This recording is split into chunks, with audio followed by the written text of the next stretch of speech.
ই আর হচ্ছে IBA English topic একসাথে করে।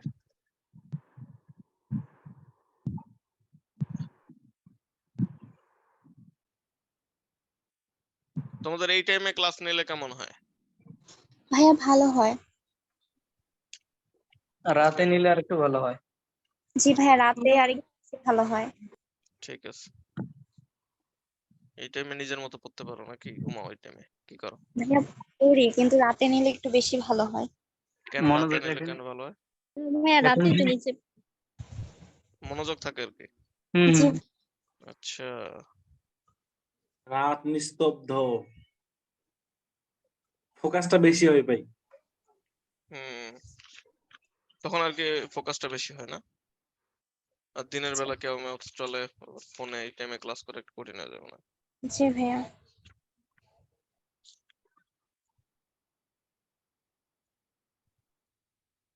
তো মেইন টপিকে হচ্ছে তোমাদের প্যাসেজ বা রিডিং কম্প্রিহেনশন। ঠিক আছে, এটাই হচ্ছে তোমাদের মেইন টপিক। 1 নম্বরে এটা দেওয়া লাগবে, কারণ এখান থেকে কত number? 5 marks. Minimum 5 marks. Minimum 5 marks. তো রিডিং কম্প্রিহেনশনটা মাস্ট। এটা মনে করো কেউ পড়ে যাবে না, জাস্ট আমাকে যারা ফলো করো তারাই আর কি পড়ে যাবা এবং তোমরাই চান্স পাবা, কারণ ম্যাক্সিমাম লোকে পড়বেই না। আর যে শীটটা দিলাম এখান থেকে ইনশাল্লাহ তোমরা নিয়মটা বুঝে ফেলবে আর কি, কিভাবে রিডিং কম্প্রিহেনশন সলভ করতে হয়। এটা ট্রিক্স এর ব্যাপার আর কি। এত বড় লেখা কি পড়া সম্ভব? কত লাইন থাকে পরীক্ষার হলে? দেখছো তোমরা রিডিং কম্প্রিহেনশন? অনেকগুলো। এমনি থাকে না সময়, আর ওই টাইমে যদি এগুলা পড়তে হয় তাহলে কি পারবা? যদি থাকতো হ্যাঁ অনেক সময় আছে আমাদের, আস্তে ধীরে করি, ওরকম তো বিষয় না।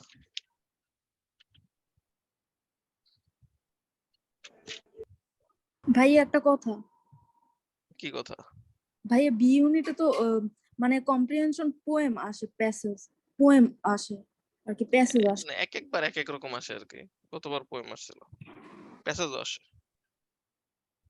ওকে, তবে রিডিং কম্প্রিহেনশন হচ্ছে 1 নম্বরে। দেন তোমাদের যেটা ইম্পর্টেন্ট সেটা হচ্ছে কারেক্ট সেন্টেন্স। এখানেই প্রায় 4-5টা আসবে। কয়টা কি বলো তো? কারেক্টিং সেন্টেন্স কি? এটা সেন্টেন্স কারেকশন বা কারেক্টিং সেন্টেন্স, কারেকশন বা সেন্টেন্স কারেক্টিং। ঠিক আছে, কারেকশন এক কথায় লিখে দিলাম, বা সেন্টেন্স কারেকশন যেটাই বলো আর কি। এখানেও প্রায় 4-5 নাম্বারের মতো আসবে। কত নাম্বার? 4-5 নাম্বার। হ্যাঁ, 4-5 নাম্বারের মতো আসবে। তো খুবই বেশি ইম্পর্টেন্ট কারেকশন। এটা যে গতবার প্রায় কয় নাম্বার, 5 নাম্বার আসছিল জাস্ট সেন্টেন্স কারেকশন থেকে, বুঝতে পারছো? তো সেন্টেন্স কারেকশনটা খুবই বেশি ইম্পর্টেন্ট। আর ইংলিশের ক্ষেত্রে তোমরা হচ্ছে সি আর ডি দাগাবা বেশিরভাগ। কি দাগাবা আন্দাজে দাগাইতে হইলে? কি বলো তো? সিআরটি। হ্যাঁ, সি আর ডি। ঠিক আছে, সি আর কি ডি জি জি ইংলিশের ক্ষেত্রে, হ্যাঁ খুবই ইম্পর্টেন্ট।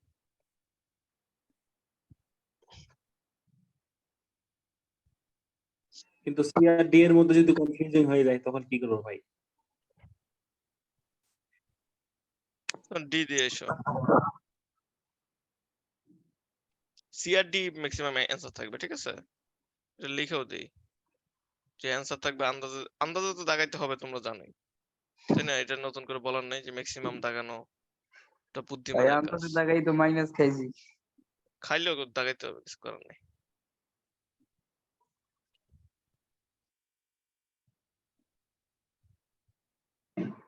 যারা চান্স পায় আর কি সবাই মনে করে আন্দাজে দাগায় অনেকগুলা, সবসময় 10টার মতো আন্দাজ দাগায় নেই এমন ব্যক্তি নেই।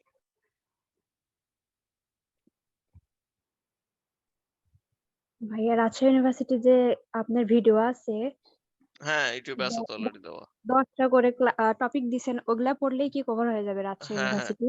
হ্যাঁ, 2-1 বছর আগে যে ভিডিওগুলো ওগুলোর টপিক এনাফ। আর সাথে তোমাদের যে শীট গুলা দিছি না, শীট গুলো থেকে অপশন সহ কমন পাবো তো। ওই 2000 কোশ্চেন, যেটা প্রত্যেকটা 200টা করে question, GK MT1 GK MT2। ঠিক আছে, ওই কোশ্চেন গুলো পড়বা। ঠিক আছে, দেন হচ্ছে যে 27 পেজের শীটটা পড়বা, আর হচ্ছে চারুকলার শীটটা পড়বা বিষয়ভিত্তিক। চারুকলার শীটটা রাজশাহীর জন্য লাগবে, বুঝতে পারছো? ভাই রাজশাহীর আর ইউ সম্বন্ধে কিছু শিট আছে আপনার কাছে ভাই? যেগুলা দিচ্ছে এগুলাই এনফ তো। জাহাঙ্গীরনগর কভার করলে পুরো বাংলাদেশ কভার, আর কিছু লাগবে না এক্সট্রা। রাজশাহীতে ইজি, আমার ক্লাসটা দেখো কত বছরের, 2 ঘন্টার ক্লাস নিয়েছিলাম মনে হয়। ভাইয়া আমি তো জানতাম না যে ই ইউনিটে কমার্স থেকে হচ্ছে জিকে নাই। আপনার জিকেটা প্রায় ফুল পড়ে ফেলছিলাম, তখন দেখলাম যে ঢাবির বি ইউনিটের 30টা কোশ্চেন থেকে একদম 29টা আপনার শীট থেকে হুবহু কমন ছিল। দেখছো বললাম না, জি ভাইয়া। ফাহিম ভাই, পড়া লাগছিল। ইউনিভার্সিটির পরীক্ষার 2-3 দিন আগে জিকে একটা ম্যারাথন ক্লাস নিয়ে। চেষ্টা করবো, দেখি। আমার আমার ফাহিম ভাই ফাইনাল, আমি নিজেই ব্যস্ত, আমার ক্লাস ইয়াতে নেওয়াটা কঠিন। আর টপিক লিখতে গুচ্ছতে পারতেছি হচ্ছে না তোমাদের। শিট থেকে কমন পড়ে নেই বেশি ভাই। গুচ্ছ তো জিকে এর জন্য তোমাদের অন্য টাইপের একটু। কি অর্থনীতি যুক্তিবিদ্যা টিদ্যা থেকে আসছে। ওটা মৌলিক জিকে তো, মৌলিক জিকে তো একটা ক্লাস নিছি। আর মৌলিক জিকে গুচ্ছ একটু অন্যরকম আর কি জিকে আসে।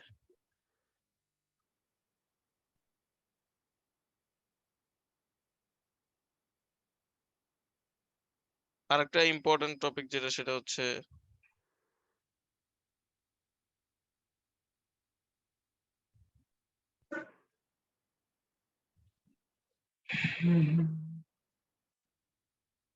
অ্যানালজি। অ্যানালজি থেকে অনেকগুলো আসে, ঠিক আছে? এগুলো মেইনলি কিন্তু ই ইউনিটের জন্য।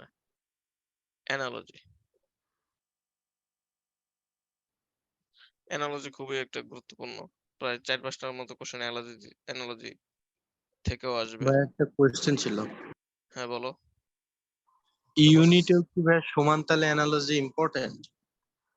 ইউনিট আর আইবিএ দুইটার জন্যই তো এই লেখাই তো আছে, ইউনিট না আইবিএ টপিকস। কেন বুঝতেছো না যে কোন ইউনিটের জন্য লিখতেছি আমি নাকি? খেয়াল করি না ভাই। ও, তারপর অ্যাপ্রিভিয়েট প্রিপজিশন আসবেই, মাস্ট, ঠিক আছে, সব ইউনিটের ক্ষেত্রে। ভাই সিনোনিম অ্যান্টোনিমের ব্যাপারে একটা প্রশ্ন ছিল। হ্যাঁ বলো। এইটার জন্য কি আপনি যেই মানে সাজেশন শিটটা দিছিলেন সেটা এনাফ, নাকি সেট প্যারেড, হিট প্যারেড, তারপরে জিআরই, বিগ বুক এগুলো পড়া লাগবে? ওগুলা লাগবে না, জাস্ট আমি যেগুলো পড়াইছি ওগুলোই করো, যে শিটটা দিছি, আর সাথে ওই ইংলিশ সস থেকে কোশ্চেন সলভ করো। জি কমন ভাই। পড়ে যাবে জি ইনশাআল্লাহ। ভাই। জি ভাই আর ইনশাআল্লাহ। অ্যাপ্রোপ্রিয়েট প্রিপজিশনের জন্য যে শিট দিছি ওই শিটটাই জাস্ট, অন্য কিছু আর পড়ার ভাইয়া দরকার নেই। আমরা যারা নিউ ওরা কিন্তু ইংলিশ কোনো শিটই পাই নাই। ওকে, ইংলিশ শিটটা আবার তোমাদের দিচ্ছি আমি একটু পরে, ঠিক আছে? আর ওকে ভাইয়া। ভাইয়া আপনি যে বললেন যে সি আর ডি টা দাগাইতে অপশন, ওটা কি হচ্ছে শুধু ইংরেজির ক্ষেত্রে নাকি? শুধু ইংরেজির ক্ষেত্রে। ও ও আচ্ছা। অন্যান্য সাবজেক্টের ক্ষেত্রে কোনগুলো ওগুলো আমরা বলে দিব, ঠিক আছে? যেমন ভাই জিকের, হ্যাঁ আচ্ছা জি জি ভাই বলেন, আপনি বলেন। যেমন যদি তোমরা বলো যে হচ্ছে জিকের ক্ষেত্রে ম্যাক্সিমাম দাগাইতে হয় বি, আর বাংলা আর ইংরেজির ক্ষেত্রে সি আর ডি, আন্দাজে দাগানোর সময়, ঠিক আছে? যেমন হচ্ছে তোমরা ভাই, যে ফ্রেজ এন্ড ইডিয়মস তো পারবা, কিন্তু যে তোমরা পারবা নাকি অ্যান্টোনিম সিনোনিম অ্যানালজি, তখন কি কি দাগাবা? সি আর ডি আন্দাজে দাগাবা, হয়ে যাবে আর কি, ঠিক আছে? অ্যানালজি আর হচ্ছে মনে করো সিনোনিম অ্যান্টোনিম আন্দাজে দাগাবা সি আর ডি, দেখবে যে পরীক্ষায় কমন পড়ে গেছে আর কি, মানে না পারলেও হয়ে গেছে, পরীক্ষায় এসে মিলিয়ে দেখবে যে হয়ে গেছে, তখন দেখবো খুশি হবে আর কি। ভাই জিকের ক্ষেত্রে কি বললেন? বি। জিকের ক্ষেত্রে বি, আর বাংলা আর ইংলিশের ক্ষেত্রে সি আর ডি, ফ্রেজ এন্ড ইডিয়মস। আর ভাই জিকে কয়টা হাতে থাকলে এই ট্রিক্সটা ফলো করব? মনে করো 10টা, মনে করো পারো না, একই ট্রিক অনেকবার বলে ফেলছি। আচ্ছা 10টা মনে করো পারো না, জাহাঙ্গীরনগর হচ্ছে 0.20 মাত্র নেগেটিভ মার্ক, 10টা পারো নাই, জি 10টাই ভাই। মনে করো তুমি একই দাগাইলা, বি দাগাইলা বা সি দাগাইলা বা ডি দাগাইলা, একই 10টাই একই দাগাইতে হবে। এই ট্রিক্স এর হচ্ছে মূল মন্ত্রই এটা। তো একই দাগাইলা, এখন এর মধ্যে মনে করো তোমার 10টার মধ্যে 2টা হইলো আর 8টা ভুল হইলো, মনে করো কাইন্ড, তার মানে কত? 8টা যদি ভুল হয় তাহলে 8 ইন্টু 0.20 তাহলে কত হয়? 2 মার্ক। তার মানে কি তুমি হারলাও না জিতলাও না, তাই না? 10টা দাগায় কি তুমি কিছুই পাইলে না, বুঝতে পারছো? জি ভাই, জি ভাই। কিন্তু মনে করো দুইটার বদলে তোমার হয়ে গেল কয়টা? 3টে। 3টা, আর ভুল হইলো কয়টা? 7টা। এই যে এখান থেকে তোমার লাভ শুরু। মনে করো লাভ কত পাইলা? 3, আর 7টা ভুলের জন্য তোমার কাটা যাবে কত? 1.75, আর তুমি পাইছো কত? 3। তাহলে তোমার লাভ কত হইলো? 1.25। এক নাম্বারে পিছায় কতজন?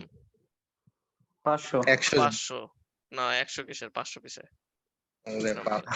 আর 1.25 এর পিছাবে কত তাহলে? 633 জন। তার মানে কি তুমি চান্স পেয়ে গেলা? 633 জনের পিছনে ফালাই দিলা, চান্স হয়ে গেল। আর নাহলে চান্স হবে না। এটাই হলো ট্রিক্স। ঠিক আছে? এই ট্রিক্স ফলো আমি নিজে করছি, আমার স্টুডেন্টরা করছে, সবাই করছে। সবাই করে আর কি যারা চান্স পায়। কেউ বলে কেউ বলে না, কিন্তু এই ট্রিক্স ফলো করতেই হয়, আন্দাজে দাগাইতেই হয়। সাইড আসা যাবে না বেশি। জাদুকরি ট্রিক। আর আমার পরীক্ষার সময় আমি জীবনে একটা কোনো পরীক্ষাতেই ফুল অ্যান্সার না করে আসিনি এখন পর্যন্ত। আপনি ভাই মানে কোন ইউনিটে বলছিলেন পঞ্চম হয়েছিলেন, ওইটাতেও এরকম করছিলেন? হুম। সব জায়গায় বি 5-10টা ইউনিট। তো মারতেই হয়। অ্যান্সার তো ফুল অ্যান্সার, মানে 80টা অ্যান্সার স্যার আমি একটা পরীক্ষা থেকেও বাইরে নেই। ভাই আপনার কনফিডেন্স লেভেলটাই ধার নেওয়া দরকার। তারপর বিউপি তে পরীক্ষা দিয়েছি, সবকটা চান্স পেয়েছি, ওইখানে সব অ্যান্সার 100তে 100টা। তো যেটা বললাম ফ্রেজ এন্ড ইডিয়মস, এটাও মোস্ট ইম্পর্টেন্ট। এটা তোমাদের শীট দেওয়া হয়েছে, তো এটা আর কি কভার করবো এখান থেকে। এটাও কমন পাওয়া সম্ভব আর কি। ফ্রেজ এন্ড ইডিয়মস তো 100% কমন পাওয়া পসিবল।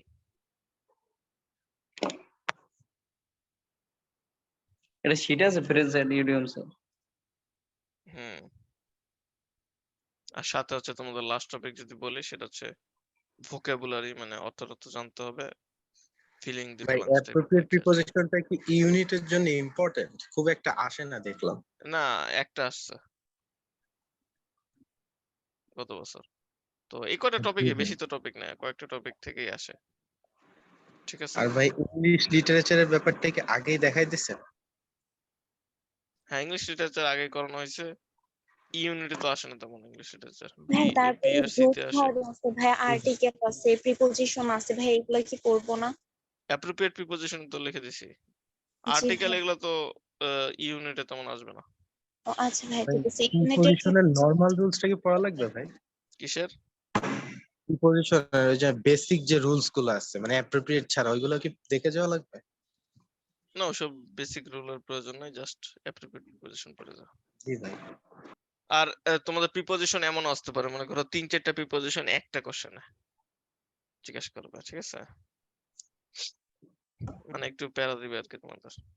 ভাই আর জাহাঙ্গীরনগরে আরেকটা ব্যাপার শুনছি যে ইংলিশ কোশ্চেনটা নাকি অনেক বড় বড় দেয়, মানে হ্যাঁ, অনেক বড় বড়, পড়তে পড়তে দাঁত ভেঙে যাবে, করতেই পারবে না। আর বিশেষ করে জি যদি ভাই। যখন যে রিডিং কম্প্রিহেনশন, ওইটাই দিবে 1 পেজ। জি ভাই দেখলাম। এই জন্য এটার তোমরা জন্য একটু কি এই করতে কয়দিন পারি? একটু 10-15 দিন তোমরা, লাস্টে এই 10-15 দিন একটু নিউজ পেপার একটু পড়ো, বা ইংলিশ ফার্স্ট পেপারটা পড়ো। গত বছর তো ওই যে ইয়াতে বিউপি তে হচ্ছে তোমাদের ইংলিশ ফার্স্ট পেপারের প্যাসেজ উঠাই দিয়েছিল। ঠিক আছে? আবার নিউজ পেপার থেকেও প্যাসেজ উঠাই দেয় আর কি, কমন পাইতেও পারো ভাগ্য জি ভালো ভাই, হইলে। ঠিক আছে। এবার বিসিএস এর কোশ্চেনও তো কোন ওয়েবসাইটের কোন একটা ইয়া থেকে উঠাই দিছিল। ঠিক আছে? কবে জানি আমি একটা কোশ্চেন করব, আমার কোশ্চেন উঠাই দিবে একবারে। ওটাই ওয়েট করতেছি। এইবারে ওঠাই দেখ ভাই। আমিন। আমিন। তারপর হচ্ছে তোমাদের পিন পয়েন্ট এরর।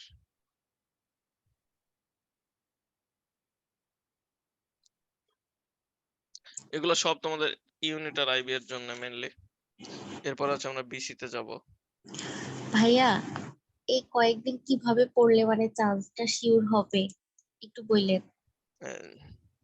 ভাইয়া ইংলিশে নিউজ পেপারের ইংলিশ কোনগুলা পড়বো? ইংলিশ মানে একটা প্যাসেজ পড়লো আর কি, যে কোনো পুরা নিউজ পেপার তো পড়ার সময়ও নেই, ইচ্ছা দরকারও নেই। জাস্ট রিসেন্ট টপিকের বা খেলাধুলা আর হচ্ছে বিজনেস, যেহেতু ইউনিটের ক্ষেত্রে, তাহলে আইবি তে আবার হচ্ছে রিসেন্ট থেকে আসবে। তো রিসেন্টের যে টপিকটা আছে না, বিশেষ করে খেলাধুলা, টেকনোলজি, এগুলো একটু দেখলে তো মজাও পাবা আর কি খেলাধুলা দেখতে। ইংলিশ পড়লে তোমাদের ইংলিশ মানে পরীক্ষার হলে তো বুঝোই 1 পেজ দিবে ইংলিশ, তখন প্রত্যেকে মাথা ঘুরবে। তা আগের থেকে যদি মনে করো একটু প্র্যাকটিস করতে করতে যাও, তখন একটু পড়তে একটু টাইমটা কম লাগবে। আর ওখানে 1 মিনিটের ভ্যালু কিন্তু অনেক বেশি। কারণ তোমাদের অ্যান্সার করতে হবে 80টা মাত্র 55 মিনিটে, তা 55 মিনিট পাবাও না। 5 মিনিট যাবে হচ্ছে একটু পরে তোমার হচ্ছে স্যার আসবে, সাইন করবে, তোমার চেহারার সাথে ছবি যেটা দিছো ওইটা মিলাবে, ঠিক আছে? তারপর তোমার বলবে তুমি এই পাশ থেকে ওই পাশে যাও, ওই পাশ থেকে এই পাশে আসো, তারা একটু গল্প টল্প করবে, ঠিক আছে? তোমার একটু প্যারা দিবে। আর জাহাঙ্গীরনগরের টিচাররা তো মনে করো একবারে, আমার স্টুডেন্টরা আগে বলছে আর কি যে অনেক বেশি খারাপ ব্যবহার করে, মানে মানে ধরেই নেই তুমি চান্স পাবা না আর কি, এইভাবে বিহেভ করবে। লট তুমি টাইম চান্স দিবে পাও না? আর না পাও ওনাদের কোনো যায় আসে না। কারণ জাহাঙ্গীরনগরে মনে করো পরীক্ষা দিয়ে 99% স্টুডেন্টই তো চান্স পায় না, পায় তো 1%। 1% একটু কম বলে ফেলছে, একটু বেশি পায়, 5-6% পায়। আর বাকিরা তো পাই না। তো এমনিতেও যদি অপু 10-20 করে বলে যে হচ্ছে তুমি চান্স পাবা না, তাহলে কিন্তু আসলে পাবা না। তো সেখানে আর কি তোমাদের টাইম ম্যানেজমেন্টটা খুবই নিজের আর কি, নিজের দায়িত্বে নিজে আর কি মডেল টেস্ট অনেকগুলো সলভ করতে হবে, ঠিক আছে? যেগুলো পরীক্ষা নেই, তোমরা তো পরীক্ষা দেওয়াই না দেখি অনেকে। পরীক্ষা না দিলে কেমন হবে? পরীক্ষা দিয়ে তোমাদের টাইম ম্যানেজমেন্টটা কমপ্লিট করতে হবে আর কি নিজের ক্ষেত্রে, ঠিক আছে? নিজে নিজে পরীক্ষা দিবে বাসায়। তো নিজের দায়িত্ব নিজের কাছে, তোমার দায়িত্ব তো আর মনে করো অন্য কেউ নিবে না, ঠিক আছে? আমরা জাস্ট গাইডলাইন দিতে পারি, কিন্তু পড়াশোনা সবকিছুর দায়িত্ব তোমার নিজের। তো পরীক্ষা মাস্ট নিজেদের দিতে হবে আর কি। পরীক্ষা হলে ডিরেক্ট তো গিয়া তুমি পরীক্ষা দিলে তোমার পরীক্ষার গুলো ভালো হবে না। তোমার আগের থেকে অনেকগুলো পরীক্ষা দিয়ে যেতে হবে। এই কারণে দরকার পড়লে তুমি নিজের পরীক্ষা নিজেই দাও, বাসায় বসে বসে দিবা যে এই কয় মিনিটের মধ্যে এই কয়টা সলভ করবো, এই কয় মিনিটের মধ্যে এই কয়টা করবো, ঠিক আছে? এইভাবে করে করে শেষ করবা। ভাই আরেকটা জিনিস জানার ছিল, বলো। শিফট ওয়াইজ এর ব্যাপারটা ভাইয়া জাহাঙ্গীরনগর ইউনিভার্সিটির। হ্যাঁ, ওটা হচ্ছে একটু ফার্স্ট শিফট একটু আহ তো কোন এই জন্য শিফটটা একটু হার্ড হয়, কম্পারেটিভলি হার্ড হয়? কোন শিফটটা একটু হার্ড হয়? ফার্স্ট শিফটটা একটু মোটামুটি হার্ড হয়। ইউনিটে ভাই? সব ইউনিটের ক্ষেত্রেই পরের গুলো ভালো বেশি, বিশেষ আচ্ছা, করে থার্ড ফোর্থ। আমি যেগুলো চান্স পেয়েছি প্রত্যেকটাই থার্ড ফোর্থ ছিল। মানে তোমরা কি ওইগুলো ফর্ম ভাই ইজি হয়? তুলে ফেলছো? জি ভাই, তোলা শেষ। হ্যাঁ, গুড।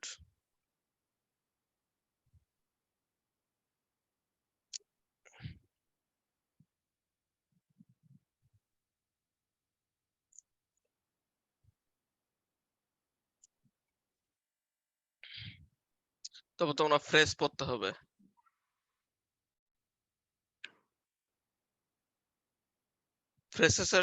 ফ্রেশের সাথে আর কি ইম্পর্টেন্ট আছে বলো তো?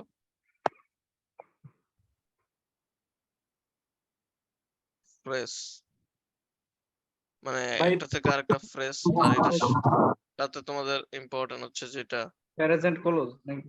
হ্যাঁ, ক্লোজ, ফ্রেশেস, ক্লোজেস, এগুলো একটু দেখতে হবে। তো ভাই এগুলোই আর কি টপিক, তো এগুলো ভাই করলে পিন মোটামুটি পয়েন্ট হয়ে যাবে। এররের জন্য কি করতে হবে যে ভালো পারা যাবে? পিন পয়েন্ট এরর কি করলে ভালো পিন পারা পয়েন্ট যাবে? এরর এগুলো ভার্ব শিখতে হবে এটার জন্য। ভার্ব বা সাবজেক্ট ভার্ব এগ্রিমেন্ট, এই দুইটা শিখলে এটা পারবা। তো বেশি নেই, 10টা টপিকই দিলাম যাও ইউনিট আইবের জন্য, ঠিক আছে? ভোকাবুলারি থেকে কি দেয় পিন পয়েন্ট এররে? সাবজেক্ট ভার্ব মেইনলি এটা ভার্ব থাকে আর কি, ঠিক আছে? জি ভাই, ঠিক। ম্যাক্সিমাম ক্ষেত্রে। আর তোমরা যদি মনে করো অ্যান্সার বুঝতেছো না যে পিন পয়েন্ট এরর কোনটা হবে, তখন যেটা দেখবে যে ওইটা ওই 4টার মধ্যে যেটা হচ্ছে ভার্ব আছে সেটাই দিয়ে আসবা আন্দাজে, হওয়ার সম্ভাবনা 99%। বুঝছো? ইংলিশের মেইনই একটাই জিনিসই, সেটা হচ্ছে কি ভার্ব। যদি ভার্ব তুমি শিখে ফেলতে পারো, তাহলে ইংলিশ তোমার এমনি হয়ে গেছে। ওকে, তাহলে সাবজেক্ট ভার্ব এগ্রিমেন্ট এই কয়টা হচ্ছে তোমাদের ইংলিশের টপিক, যেটা হচ্ছে কিসের জন্য? ইউনিট আর আইবি এর জন্য। বেশি না, 10টা টপিক দিছি, এই 10টা টপিকই তোমরা কমপ্লিট করো, তাহলে মোটামুটি ইংলিশ কভার। আর প্রত্যেকটা টপিক থেকে প্রথমে 200টা করে করবা, দেন 100টা করে বাড়াবা, দেন আবার 100টা করে বাড়াবা। ইংলিশটাই সবচেয়ে বেশি ইম্পর্টেন্ট চান্স পাওয়ার ক্ষেত্রে। যদি ইংলিশে ভালো করতে পারো চান্স পাবা, আর ইংলিশে যদি ভালো না করতে পারো তাহলে চান্স মিস। ওকে, এবার যাই আমরা কিসে? বিসি ইউনিটে। কোন ইউনিটে? BC ইউনিটের English, BC C1 English topics.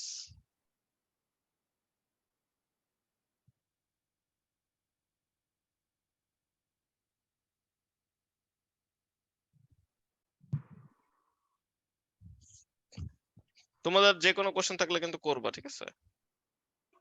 BC unit এটার ক্ষেত্রেও তোমাদের মেইন ইম্পর্টেন্ট ওই একটা টপিকই, যেটা আমরা একটু আগে বললাম, যে রিডিং কম্প্রিহেনশন, ঠিক আছে? এখান থেকেই প্রায় গত বছর তো এমন একটা অবস্থা ছিল জানো, এই রিডিং কম্প্রিহেনশন থেকে কয়টা আসছিল? হ্যাঁ 10টা। ওইটা ই ইউনিটে, আর ইংলিশ আচ্ছা। বি ইউনিটে হচ্ছে 5টা আসছিল, ঠিক আছে? ওই রিডিং মেইনলি কম্প্রিহেনশন 3টা 4টা করে আসে, তাই না? 5টা আসে আর কি মেইনলি, মানে কমপক্ষে। তো রিডিং কম্প্রিহেনশনটা খুবই বেশি গুরুত্বপূর্ণ। এই রিডিং কম্প্রিহেনশনে কোশ্চেনে কি কি বেশি মানে চেয়ে থাকে? এখানে ওই যে কম্প্রিহেনশনটার মূল বক্তব্য, তারপর কম্প্রিহেনশন থেকে একটা কাহিনী, মানে কোন কাহিনীর পর কোনটা ঘটছে, তারপর ওইটা থেকে মনে করো একটা ইজি কোশ্চেনও করে, যেটা সবাই পারবে আর কি, যে এই অমুক ব্যক্তিটা কি করছিলেন, অমুক ব্যক্তির জন্ম কোথায়, কত সালে, মানে কোশ্চেন কম্প্রিহেনশনে থাকবে, ওইটা আবার বের করতে হবে।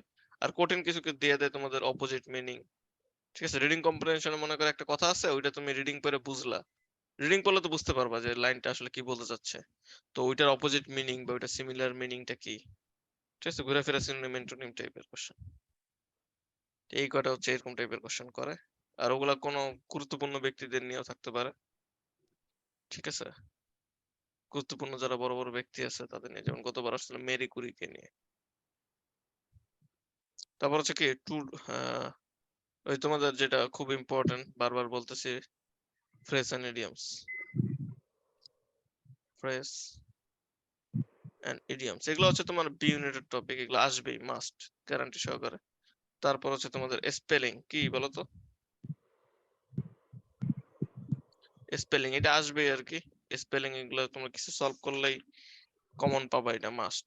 স্পেলিংটা তোমাদের খুবই সুন্দরভাবে করতে হবে। তারপর হচ্ছে ভয়েস, ভাই ইউনিটে দিলেন না স্পেলিংটা? ইউনিটে তেমন আসে না। তারপর হচ্ছে তোমাদের ভোকাবুলারি,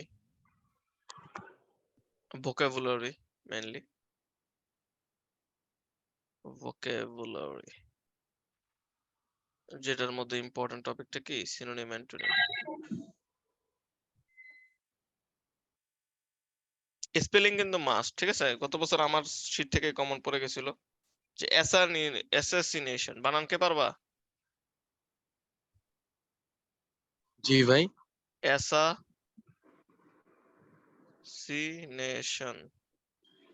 জি ভাই পারবো। এটা কেমনে মনে রাখবা? পাসার অ্যাসাসিনেশন,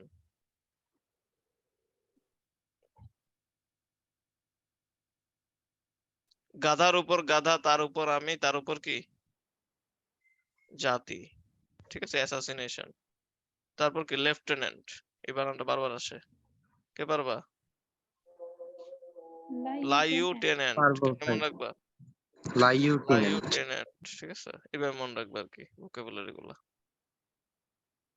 তারপর শেক্সপিয়ার, রেনেসাঁস, ইম্পর্টেন্ট এগুলা। উইলিয়াম অর্চড।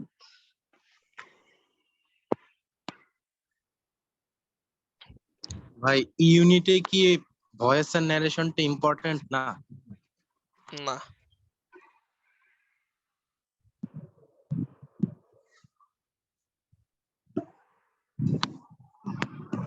এই ভোকাবুলারি থেকে কিন্তু তোমার বি ইউনিট অনেকগুলো আসবে। আর এখানে তোমাদের ইম্পর্টেন্ট যেটা কারেক্টিং সেন্টেন্স, ঠিক আছে? বা সেন্টেন্স কারেকশন এক কথায়, বা কারেক্টিং সেন্টেন্স বলতে পারো তোমরা।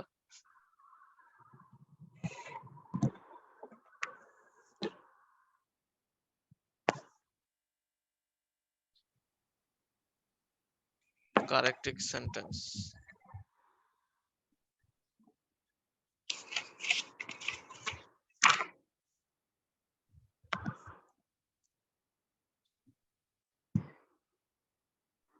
ভাই আমি একটু বাংলাদেশের লেটে বাংলাদেশের ঢুকছিলাম। চিফ হিট অফিসারের নাম কি? বুশরা আফরিন। বুশরা আফরিন। ও তারপর হচ্ছে তোমার অ্যানালজি, এগুলা থেকে কম আসবে আর কি বি ইউনিটে, কিন্তু যেমন ইউনিটে আর আইবি তে মনে করো বইরা শুধু এগুলাই পরীক্ষার হলে, আর বি ইউনিটে সি ইউনিটে একটা করে মনে করো। ভাই এগুলো আসবে নাকি? হ্যাঁ, কোনগুলা? Appropriate preposition, hit officer. অ্যাপ্রো, ও ওইটা দিতে পারে। ভাই ক্লাসের শুরুতে কি ম্যাথ টপিক দিয়েছিলেন? আমি আসলে লেটে ঢুকেছি তো। সমস্যা নেই, তুমি ক্লাস রেকর্ডিং তো পাবা, আবার শিটটাও দিয়ে দিব, সমস্যা নেই। জি ভাই। ইউনিট তো এবার বাংলায় ম্যাথ কোশ্চেন করবে তাই না ভাই? ইয়েস। 10 নম্বর আছে তোমাদেরকে ন্যারেশন। এই টপিক গুলোই জানে না যে কোন টপিক কোনটায় কোন ইউনিটে আসে, ঠিক আছে? এই জন্য অনেকে পরীক্ষা কি করে, খারাপ করে। তো তোমাদের এই ভুলটা কি করা যাবে না, করা যাবে না। তোমরা যেগুলো টপিক দিয়ে দিলাম এগুলোই আর কি, আর বেশি লাগবে না কিছু। ভাইয়া আচ্ছা, ভোকাবুলারিটা কোত্থেকে পড়বো? সাবজেক্ট ভার এগ্রিমেন্ট এগুলো বলো তো কিসের কিসের উপর নির্ভর করে? Person only, number, person, gender, number and person, number ভাইয়া number and person. Number and person. Number and person তোমরা পারো।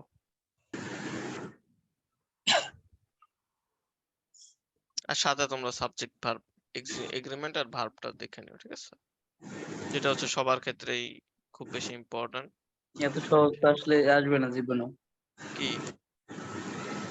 এই কোশ্চেনটা আসছে তো, আমি তো তোমাদের কোশ্চেন ব্যাংক থেকেই কোশ্চেন করছি। এই নাম্বার এন্ড পার্সন এটা আসছে গত বছর, বা গত বছরের আগের বছর। সহজ কোশ্চেনই তো আসে, এটা হচ্ছে 2021-22 আসছে, সহজ কোশ্চেনই আসে, কিন্তু তোমরা হচ্ছে অনেকে পারো অনেকে পারো না, আবার অনেকের কাছে সহজ লাগছে, সবাই তো বলতে পারেনি, দেখো না? ওর অনেকে বলে নাই ইচ্ছে করে। সিম্পল কমপ্লেক্স কম্পাউন্ড আছে একটা, এখান থেকেও প্রশ্ন আসছিল। হ্যাঁ ওই যে হ্যাঁ কমপ্লেক্স কম্পাউন্ড আছে না, হ্যাঁ হ্যাঁ ওখান থেকে প্রশ্ন আসতে পারে হ্যাঁ মাঝে মাঝে। কমপ্লেক্স কম্পাউন্ড, ওটা হচ্ছে কি বলে, changing the sentence. Changing sentence.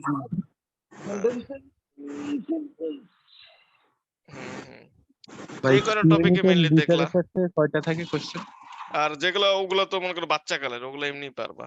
ওই চেঞ্জিং সেন্টেন্স মানে যেগুলো আছে ওগুলো তো কোনো ব্যাপার হবে না তোমাদের কাছে, আশা করি। অ্যাপ্রোপ্রিয়েট দিয়ে আমি ভরেছি। হ্যাঁ, অ্যাপ্রোপ্রিয়েট প্রিপোজিশন এগুলো খুবই বেশি ইম্পর্টেন্ট। তো 10টা টপিক দিলাম, আর সাথে একটা টপিক তোমাদের এক্সট্রা করে বলে দিলাম, যেটা হচ্ছে জানার জন্য মানে লাগবে আর কি। এটা এমনি তো লাগে, যেমন হচ্ছে বিশেষ করে ভার্ব মানে ইংলিশ মানে হচ্ছে ভার্ব, ইংলিশ মানে কি ভার্ব, তো ইংলিশ, হ্যাঁ, তো এই ভার্বটা আর কি লাগবে। এটা যদি না থাকে তাহলে তোমরা মানে ইংলিশের কিছুই শিখলে না যদি ভার্ব না শিখতে পারো, আর সাথে ভোকাবুলারিটা, এগুলাই হচ্ছে তোমাদের সবচেয়ে বেশি ইম্পর্টেন্ট বিষয়। ভাই